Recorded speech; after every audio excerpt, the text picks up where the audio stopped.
You're listening to the Gratitude Podcast, episode 80. I think the more we learn to express ourselves, the easier it becomes. And I'm talking from experience as someone who in the past would shut down a lot and not express myself. And I guess in the last few years, I've really put in a lot of effort to not do that, to really, anytime that I want to just stop myself and lean into that discomfort and go, no, okay, I'm going to say what I feel and express it, regardless of how it's going to come out. I'm just going to do my best, and then when it comes to like your dreams and everything, I think, I don't know how you feel about this, but for me, I'm in my early 30s and I feel like I'm getting these thoughts in my mind where I'm like, oh, I am getting older, and if there's things that I want to do, I've got to go and do them because like this is my life right now. And support for this episode comes from Health IQ. Health IQ uses science and data to secure lower rates on life insurance for health-conscious people like runners, yoga practitioners, vegetarians, vegans, and many more. I recommend Health IQ because I love the idea of being rewarded for having a healthy lifestyle. To see if you qualify, get your free quote today at healthiq.com/gratitude or mention the promo code GRATITUDE when you talk to a Health IQ agent. Welcome to the Gratitude Podcast on www.georgianbenta.com, where you'll hear a new story each week that will inspire more gratitude in your own life. Our mission is to inspire 100,000 people to discover how to feel gratitude and live a happy life through the amazing life stories of our successful guests and their actionable tips. And now, the host of our podcast, Georgian Benta. Hi, Gratitude Seeker. Welcome to a new episode of the Gratitude Podcast. With me today, I have Monica Kade. She is an amazing human being. She has had some experiences that she would love to share with you about gratitude, about being more authentic and being more open. I think it's going to be really interesting. And as for her and for her work, I will let her tell you more about what she's doing, what she's been up to, and how she helps other people. Monica, welcome to the Gratitude Podcast. hello, thank you so much for having me on. It's a pleasure. Definitely. So can you tell our audience what do you do and how you help people in this world? Yeah, of course. So I am a writer and a communication specialist, and I work with individuals to help them express themselves and articulate their personal brand messages. And we can work together, through copywriting, through one-to-one sessions. And I also do hold classes where people can learn about, communicating themselves better through public speaking or presenting and things like that. So I'm really passionate about helping people express that message that is theirs and their unique voice. And that's what I help people do. That's beautiful. That's beautiful. We really need that. And I found in my experience that for some reason, expressing yourself one way or another is something that we yearn for so deeply somehow. It's so interesting. And I don't have a rational explanation for this, but I've seen it in my life. I've seen that I've been happier when I had one or many outlets of self-expression. It's so interesting. Yeah, it's so true. I think the more we kind of take that feeling and express it, whether it's like through painting or writing or building things or just being with our family and just connecting with people, I think the happier we are. Because when we bottle everything in, it's like, I don't know, that creativity and that love has nowhere to go. Yeah, so interesting. So firstly, what I wanted to ask you is, what does gratitude mean for you personally? Gratitude for me is really just taking a moment to be in the moment and appreciating everything that is, because I think it's easy to lose sight of the bigger picture. So when I can truly learn to appreciate what is currently happening in the moment, and everything that had to orchestrate in life, and all the people had to come my way, and events that had to happen in order for me to have a certain experience, it kind of removes me from maybe a challenge, or just makes me go a little bit deeper and appreciate what is. Yeah, I can definitely relate, and I think it's one of the most important things to do, to take this time to be present. And I think it's a great thing to do for our listeners right now. For instance, if you haven't been doing this for a while, or you can do it right now with us. You can take a breath and become present and enjoy this conversation, enjoy what you're doing otherwise. So the first thing that I wanted to ask you is about what gratitude means for you, because people have their own definition and way of seeing gratitude.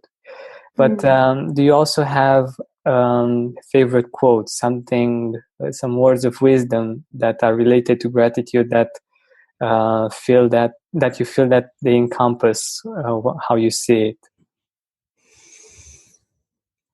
I don't know that I have a specific quote per se, but I think it's to just, for me, it would probably be to stop and just look out into the world. And for me, I find that in nature. So it's not specifically a quote, but I feel like it's something, nature, it really just brings me back so much. And I love the ocean, and I live by the ocean. And so for me, any moment that I need to remind myself about gratitude, then that's where I can go. And so I guess rather than drawing on a quote, I kind of look to nature instead. Wow, that's such a great idea. Instead of looking at the quote, to be inspired by nature. Wow, I love it. It's interesting that in the, I think, 80 already interviews that I did, one of the most recurring themes was nature. That Oh, wow. when you go into nature, you reconnect, you find gratitude more easily. And I think this is really interesting, and it's really interesting, the fact that it's something that like, you don't need to read a book or something like this. You just need to reconnect with a part of you. So it's not something very rational, but it's something that that works for many people from my experience. But Yeah. what do you do when it's hard to be grateful? Like, when things aren't going your way, I don't know, when gratitude just doesn't come to you Yeah. the first thing. I can totally relate, because it doesn't, sometimes, I do get caught up in my head, and I do find it challenging to find gratitude for the moment. Sometimes things are really hard, and you have to face those hard emotions. But I think for me, I have a few key people in my life that I can turn to that help remind me or ground me, or just remember that, to come back to this moment and just move moment by moment. And then again, it would be like breathing, that always helps me, and going out in nature, practicing those things, sometimes even going for a walk. So sometimes if I get too caught up in my head, then I need to break that cycle. So by just going for a walk and changing my environment, I'm able to step out of something that seems so big in my mind, and just slowly come back to myself. And I find that when you can do that, that's when you can slowly begin to find gratitude again.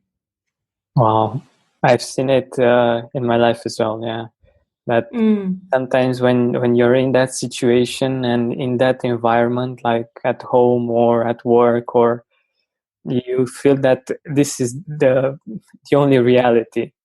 Yeah. It's very interesting to see, if you go for a walk, or you change the environment, that it's actually just a perspective, and it's just a limited way of seeing things. And yeah, I love that, and I think it's very useful and it's simple to do. And I believe that the more simple things are to do, the more probable they are that they will be done. So I love that. Yeah, exactly right. So how did you discover gratitude? Do you remember when you first felt gratitude? So not just the concept, the word, but actually feeling it, experiencing it. Oh, I love how you phrase that. I haven't really thought about the first time. I know the concept was introduced to me as a kid in my family. Our parents encouraged us. They one day came home and they said, all right, kids, we're going to start a gratitude journal. And so we had like these little notebooks, and then every day we would write 10 things in the book. And then at the dinner table, we would share those 10 things, or 3 or something like that. Wow, that's awesome. So it was, I think, a really good practice to learn at such a young age. But to remember the feeling, gosh, I can't think back to my earliest one. I'm sure as a kid, though, you probably have such rich moments of gratitude because you are ever present. You know, you're not thinking so much. Whereas as I got older, I don't know. I can think of more recent things, but I can't go back super far to think of when was that first real moment of feeling deep appreciation. Yeah, I don't know. That probably doesn't answer your question properly. Yeah, no problem. But if you don't remember that, what about an experience that made you into an even more grateful person? Like an experience that made you remember the power and the importance of gratitude. I think it would be, I remember I was going through a breakup, and I remember how much support my family and friends gave me. And I was so surprised. I was just in awe of how much love everyone kind of poured my way. And yeah, I was honestly like taken aback by that. And I thought, wow, this is so beautiful, and I appreciate this so much. And for so many of those people, they hadn't been in my life for a while, but, you know, they stepped in when I needed them. And so I really felt a lot of gratitude then. And I think it also taught me to be a bit kinder and more compassionate to other people. You know, experiencing that from another person, really allowed me to open up more and give more love, and I think have a deeper appreciation and gratitude for life and the people in mine. That's wonderful. It's also something that I've seen in a lot of us, and in my experience as well, that usually we're most grateful for people and for the people closest to us.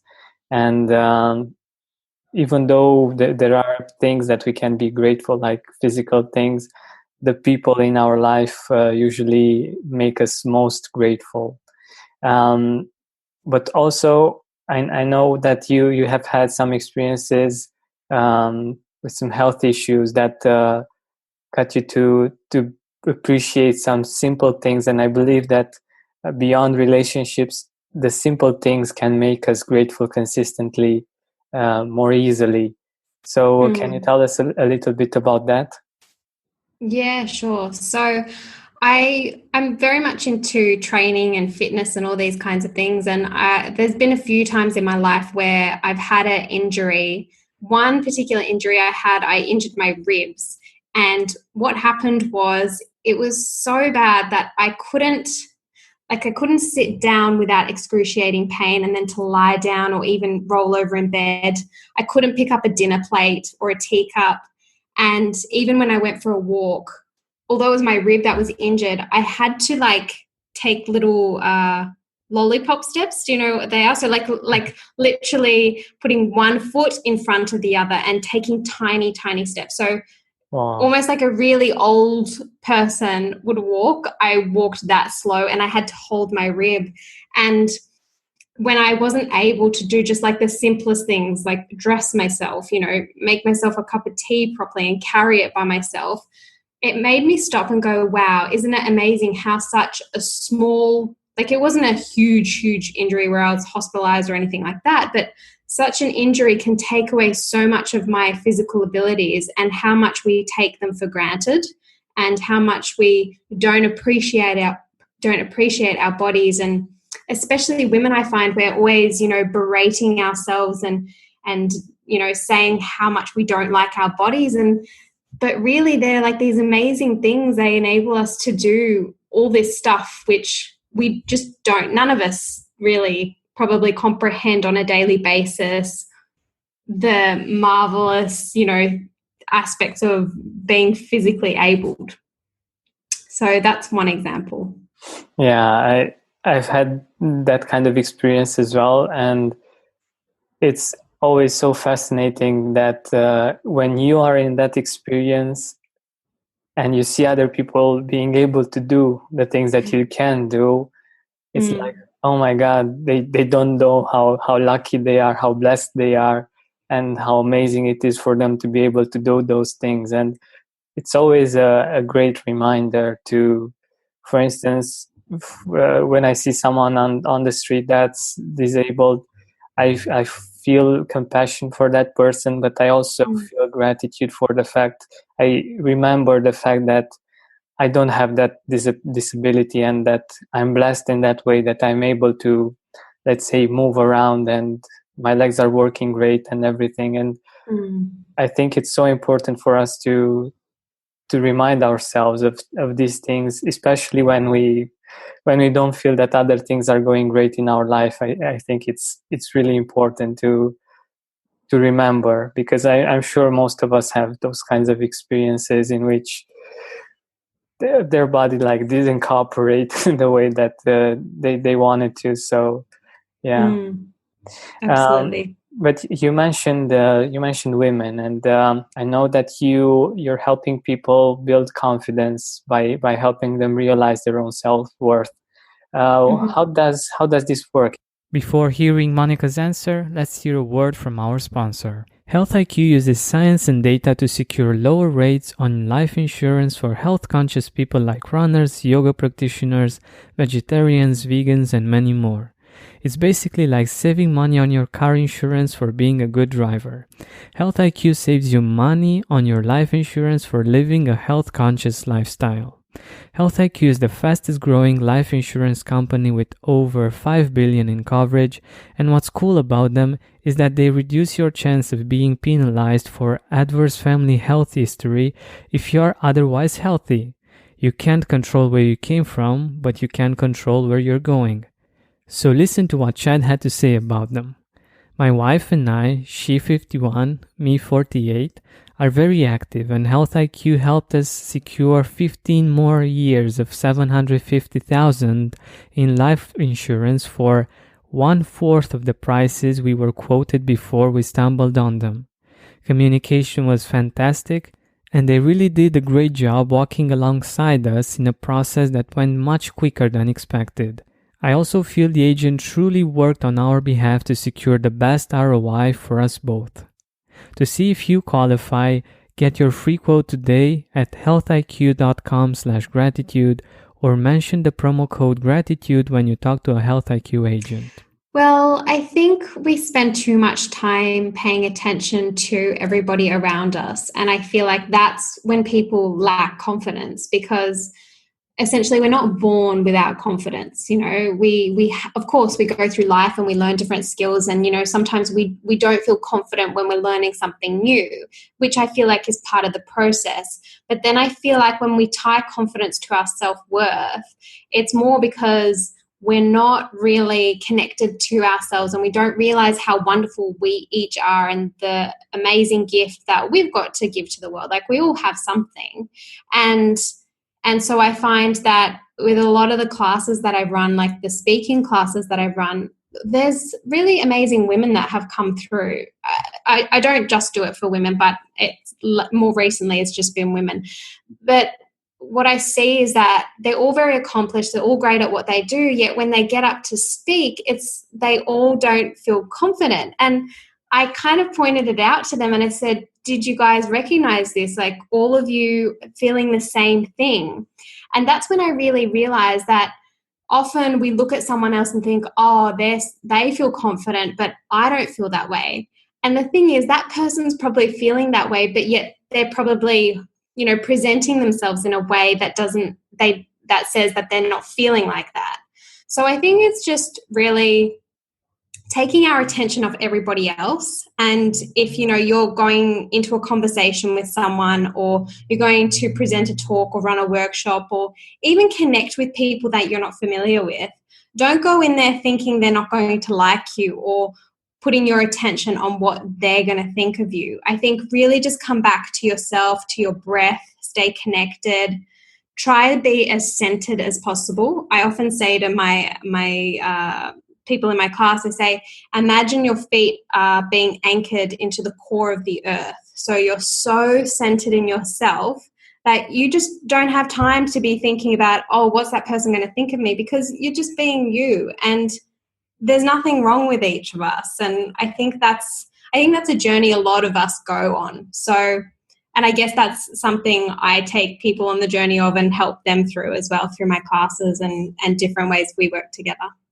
Yeah, this is amazing, and I've used this technique as well, and it's very useful. And it's something. So let me know if I get it right. Something that I've seen in my own experience, and I've seen other people do as well, is that we see ourselves each and every day, and the usual habit that we have as humans, and I think so, I don't know for sure, but because I'm not a woman, but I think that women especially see their flaws more than they see their beauty. And when we go out and interact with other people, we feel that they see our flaws more than they see our beauty, because we see the good parts all the time, and the bad parts. So the good parts are something just normal, something, of course, but the bad parts, we see them like they're more pronounced, we see them stronger somehow. And when we see other people, we only see their good parts. And because this is the first thing that we see, we don't get to know them very personally. For instance, a speaker, let's say, we see some parts of that person, and we may look at that person from us seeing ourselves like really with lots of flaws, and that person like being perfect, and of course we feel less confident, right? Am I getting this right? Yeah, totally. I think you're spot on. It's so true.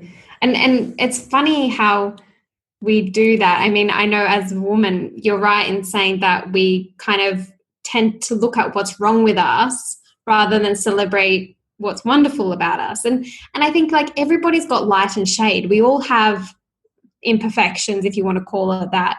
And we all have beautiful things. And I think one way I remember once when I had actually, this was a real moment of gratitude one time when I realized this is, I think it's a quote somewhere, or maybe someone said it to me as well, but you can only see something in someone else that you have within yourself. So what's so beautiful about that is that in the moment that you catch yourself looking at this other person going, oh, they're so beautiful, or they're so talented, or I love that they're so courageous, that's merely a reflection of what you have inside of you. So if our listeners can do that next time they see themselves kind of wishing they were like somebody else, then it's kind of like, oh, I already have that, or else I wouldn't see it. And I think that could slowly unravel that idea that I have this idea in my head of this is what I look like type thing. Exactly. I wanted to point this out, and I think this idea is amazing. I also spoke a little bit about it in one of the episodes, the solo episodes that I do, and I think it's awesome that we got to to think of the same idea.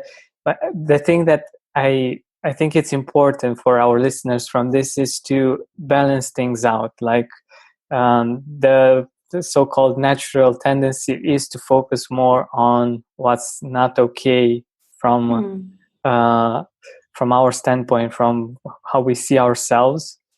But it's also very important to balance it out, to see the great things and about ourselves, and to appreciate them, because we we will express more of our authentic self, of who we are, if we appreciate those parts rather than fearing that we are not enough, we're not good enough, we're not, I don't know, all of the flaws that we see and we think other people see as well, right? Yeah, of course. Yes, and totally. and I totally appreciate your work for this, because it's very important for us to get to that point of being able to be confident enough to express ourselves and to get our self-worth up in order to make a change, to do something with our life, right? Totally. Yeah. I think it's as I think the more we learn to express ourselves, the easier it becomes. And I'm talking from experience as someone who in the past would shut down a lot and not express myself. And I guess in the last few years, I've really put in a lot of effort to not do that, to really, anytime that I want to just stop myself and lean into that discomfort and go, no, okay, I'm going to say what I feel and express it, regardless of how it's going to come out. I'm just going to do my best, and then when it comes to like your dreams and everything, I think, I don't know how you feel about this, but for me, I'm in my early 30s and I feel like I'm getting these thoughts in my mind where I'm like, oh, I am getting older, and if there's things that I want to do, I've got to go and do them, because like this is my life right now. And I think so I get excited when I hear people come to work with me and they want to start something new, regardless of how old they are, or they want help, getting clear. They have this something inside of them. They can't quite put words to it. And I love just sitting there and talking with them and helping them draw that out. I think it's so important to really, let that feeling inside of us out and share it. Exactly. And one thing that um, gratitude helps with is being aware of what you just said, of the fact that this is life. Actually, we by the media, by, I don't know, idealistic things, we might be waiting for life to start happening, to start, I don't know, for something big to happen.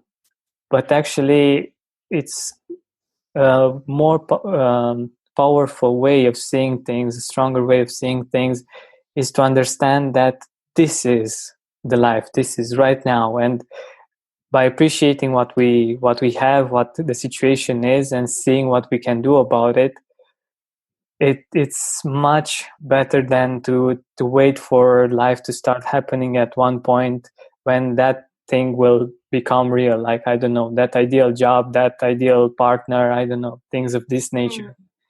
And I feel that it's a much stronger stance for us human beings to have, rather than wait for something in the future, and to understand that, okay, this is the life. It's not something in the future that we dream, that we idealize, but let's see what we can do now, right?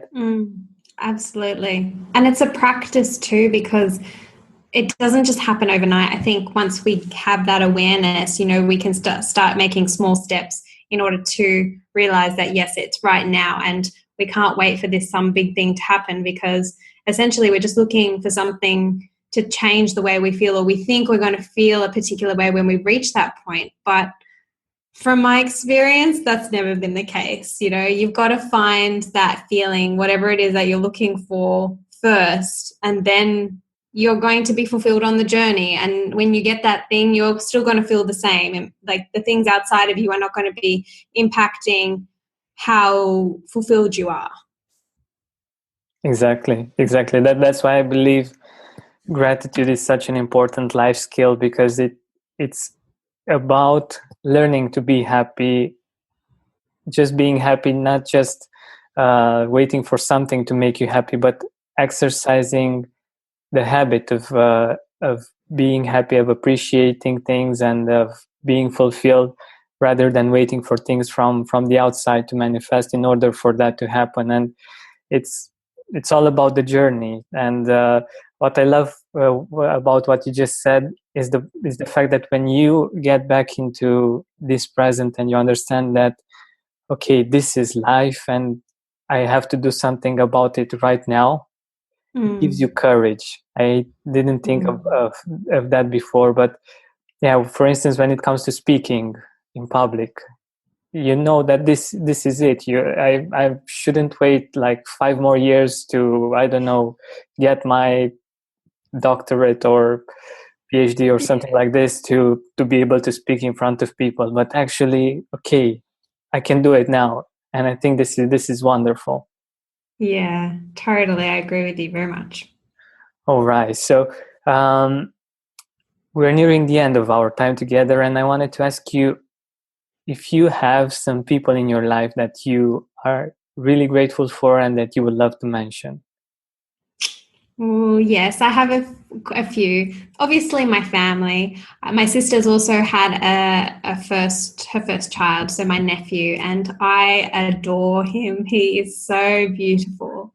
So that's a really lovely experience to have that. And then, I've got my beautiful close friends, my friend Kade, Sophie, Selena, and my friend Gazalilo. They're all such amazing people who have a huge and profound impact on my life, and they just, they pull me up when I'm not being me, and they also are there for me in the times that I need them, and they're there to bring me back to this moment a lot of the time when I forget the importance of being here.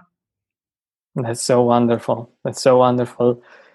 Friends, you really make a difference. And there is a study, I don't know if you know about it, that so beyond gratitude, one of the most important things in our life that lead to us being happy in the long term is having healthy relationships and maintaining those relationships with friends, with family, and that actually makes us live longer and happier. That's an interesting thing.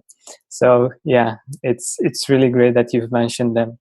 So where can our audience find you? Where can our audience see your work? Sure, you can head over to my website, which is monicakade.com, or you can follow me on Instagram, which is also just my name, @MonicaKade. And yeah, if you want to get in touch, if you have a question to ask, or if you'd just like to subscribe to my newsletter and, stay connected and hear insights about how to be a better communicator and express yourself more effectively, then that option is there for you too. Awesome.